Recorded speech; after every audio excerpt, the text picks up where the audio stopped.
मुझे आप सभी के सामने छठ पूजा जैसे पवित्र, प्राचीन और सांस्कृतिक रूप से महत्वपूर्ण पर्व पर अपने विचार प्रस्तुत करने का अवसर मिला है। इसके लिए मैं आभारी रहूंगी। छठ पूजा मुख्य रूप से बिहार, झारखंड और पूर्वी उत्तर प्रदेश में पूरे श्रद्धा और विश्वास के साथ मनाई जाती है। यह पर्व सूर्य देव और छठी मैया को समर्पित करते हैं। सूर्य देव को पृथ्वी पर जीवन का आधार माना जाता है, क्योंकि उनके बिना जीवन की कल्पना संभव नहीं है। इसलिए छठ पूजा के माध्यम से हम सूर्य देव के प्रति कृतज्ञता व्यक्त करते हैं। छठ पूजा की परंपरा बहुत प्राचीन मानी जाती है। कहा जाता है कि इसका उल्लेख हमारे धार्मिक ग्रंथों में भी मिलता है।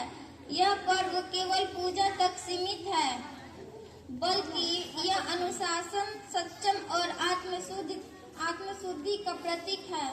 यह महापर्व 4 दिनों तक मनाया जाता है। पहले दिन नहाय खाए होता है, जिससे व्रती पवित्र स्नान करके शुद्ध भोजन ग्रहण करते हैं।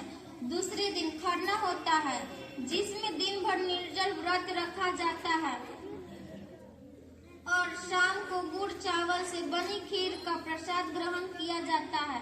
तीसरे दिन संध्या अर्घ्य दिया जाता है, जिसमें डूबते हुए सूर्य को नदी या तालाब के किनारे अर्घ्य अर्पित किया जाता है। चौथे और अंतिम दिन उषा अर्घ्य होता है, जिसमें पवित्रता है। इस पूजा में किसी प्रकार का दिखावा नहीं होता। प्रसाद भी अत्यंत सरल होता है, जैसे ठेकुआ, फल, पूरी, नारियल और गन्ना। यह पर्व में हमें सिखाता है कि सच्ची भक्ति सादगी में होता है। छठ पूजा सामाजिक समरसता का भी प्रतीक है। घाटों पर अमीर, गरीब, छोटे बड़े सभी लोग एक साथ खड़े होकर सूर्य देव की आराधना करते हैं। यहाँ कोई भेदभाव नहीं होता है, जो हमें समानता और भाईचारे का संदेश देता है।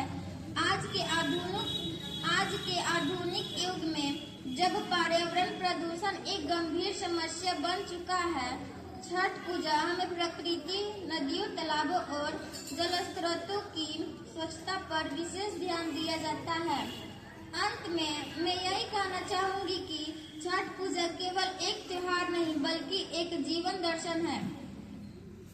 यदि हम इसके मूल्य, अनुशासन, स्वच्छता, संयम और प्रकृति प्रेम को अपने जीवन में अपनाएं, तो हम एक बेहतर समाज को, राष्ट्र का निर्माण कर सकते हैं। जय छठी मैया। धन्यवाद।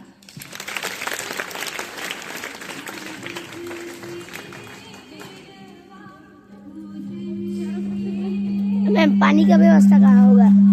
पानी का अर्घ देने के लिए।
ऐसे किए रन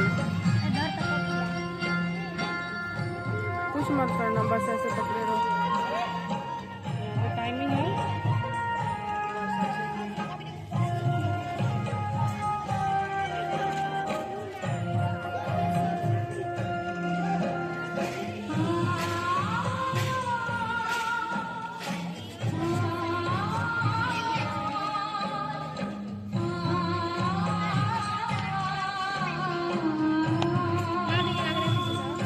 क्या तो छोट में बम पूरा सब पंखा जरा के